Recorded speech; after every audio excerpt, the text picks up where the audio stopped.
नमस्कार, मैं जर्नलिस्ट रोहित शर्मा। आप देख रहे हैं दिल से रोहित चैनल। दोस्तों, कल 3 दिसंबर को करीबन 10:30-11 बजे के आसपास हमें राजस्थान, तेलंगाना, छत्तीसगढ़, मिजोरम 5 राज्यों के विधानसभा चुनावों के जो नतीजों विधानसभा चुनावों के मतों की जो मतगणना का काम शुरू कल से हो रहा है। तो 10:30 और 11 बजे के आसपास हमें रुझानों से ये थोड़ा सा आइडिया लग जाएगा कि कौन से स्टेट में कौन सी पार्टी बहुमत तक पहुंच सकती है या फिर नहीं पहुंच सकती है। एक रुझानों से एक मोटा आइडिया ज़रूर लग जाता है और शुरू में जो पार्टियां बढ़त बना लेती है रुझानों में, अक्सर वही पार्टी सत्ता तक पहुंच भी पाती है। अब तक कम से कम यही देखा गया है। इसलिए आज राजस्थान की बात करते हैं और राजस्थान में एक बार फिर से भारतीय जनता पार्टी और कांग्रेस पार्टी दोनों एग्जिट पोलों के नतीजों के बाद से ही काफ़ी हलचल में हैं। हालांकि एग्जिट पोलों के तमाम तरह की जो संस्थाओं ने जो एग्जिट पोलों के जो आंकड़े जारी किए,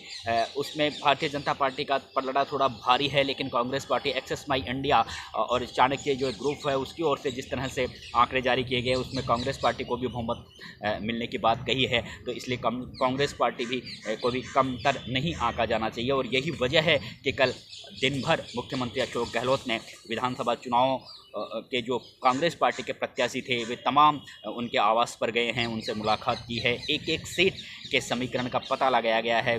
प्रत्याशियों से पूछा गया है कि आपकी क्या स्थिति है, कितने वोटों से जीत रहे हैं।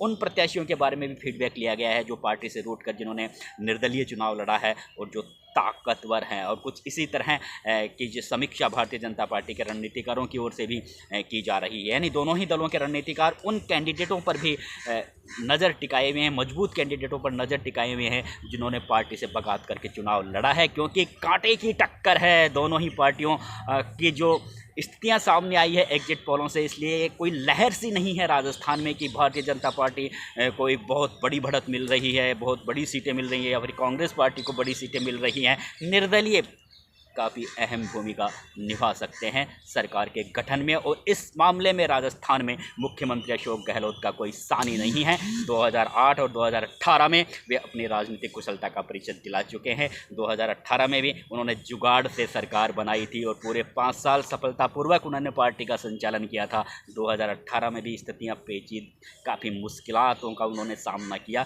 लेकिन पूरे 5 साल उन्होंने सरकार चलाई। अब 2024 में एक बार फिर से 2023 के इन विधानसभा चुनावों में अशोक गहलोत बिल्कुल भी ठाले नहीं बैठे हैं। तमाम तरह के सवालों के जवाब वे अपने दिमाग में खुद अपने स्तर पर ढूंढने की कोशिश कर रहे हैं कि किस तरह से सत्ता तक पहुंचा जाए, किस तरह से बहुमत का आंकड़ा जुटाया जाए। क्योंकि ये चुनाव मुख्यमंत्री अशोक गहलोत की राजनीतिक प्रतिष्ठा के साथ व्यक्तिगत प्रतिष्ठा भी इन चुनावों से अशोक गहलोत की जुड़ी हुई है। वो कोई कसर बाकी नहीं छोड़ना चाहते, कोई कमी बाकी नहीं छोड़ना चाहते। येन केन प्रकरण हर हाल में कांग्रेस पार्टी की सरकार बने, इसी मकसद से कहा जा रहा है कि भारतीय जनता पार्टी और कांग्रेस पार्टी दोनों ही दलों के रणनीतिकारों ने जीते हुए विधायक कहीं पाला नहीं बदल ले, कहीं पार्टी से बिखर नहीं जाए, इसके लिए हेलीकॉप्टर बुक करवा दिए गए हैं, होटलें बुक करवा दी गई है। इस तरह से राजनीतिक हलकों में चर्चा है। कहा जा रहा है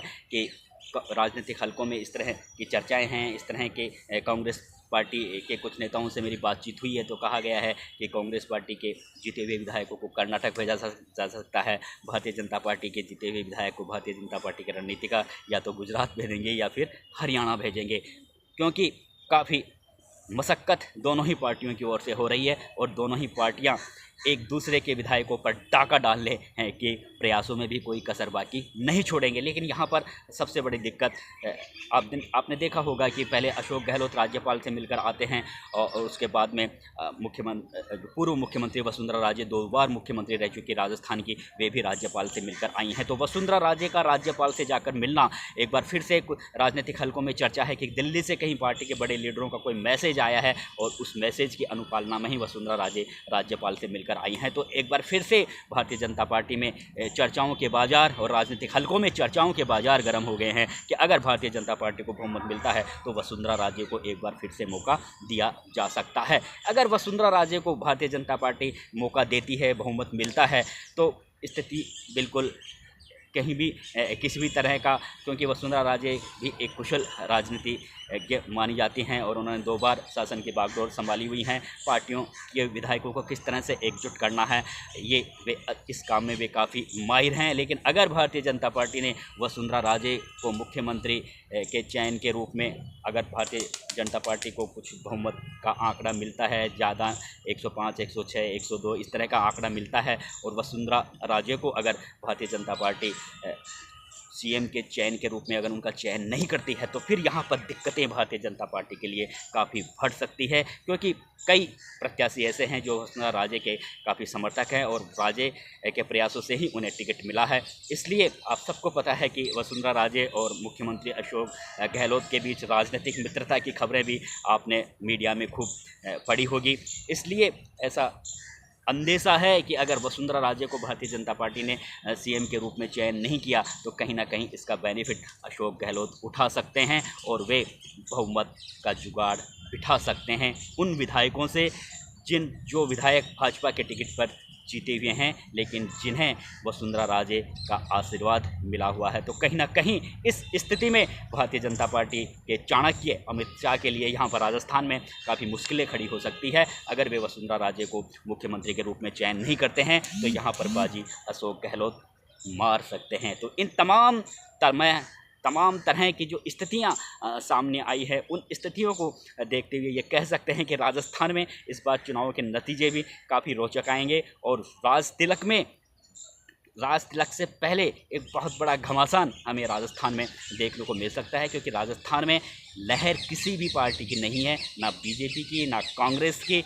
वही कांटे का आंकड़ा सामने हमें जो चुनाव के नतीजे आएंगे वो उनमें कोई ज़्यादा अंतर नहीं होगा। लेकिन यहाँ पर सबसे बड़ी बात यह है कि जो तीसरा मोर्चा के बारे में जिस तरह की बातें कही जा रही थी कि हनुमान बेनीवाल काफ़ी चमत्कारिक प्रदर्शन कर सकते हैं, उनकी अभी एग्जिट पोलों के बाद में किसी भी तरह की कोई चर्चा नहीं हो रही है। लेकिन निर्दलीय यहाँ पर जो कैंडिडेट चुनकर आएंगे वो सरकार के गठन में काफ़ी सहायक सिद्ध हो सकते हैं। अब देखना यह है कि निर्दलीय कौन सी पार्टी को ज़्यादा सपोर्ट करते हैं, और जिस पार्टी को वो सपोर्ट करेंगे शायद हो सकता है वो पार्टी सत्ता तक पहुंच जाए। लेकिन अशोक गहलोत, मैं फिर कहता हूं कि अगर वसुंधरा राजे का सीएम के रूप में भारतीय जनता पार्टी ने चयन नहीं किया, तो वह अशोक गहलोत यहाँ पर एक बहुत बड़ा खेल जाएंगे और वे चौथी बार राजस्थान के मुख्यमंत्री बन सकते हैं। नमस्कार दोस्तों।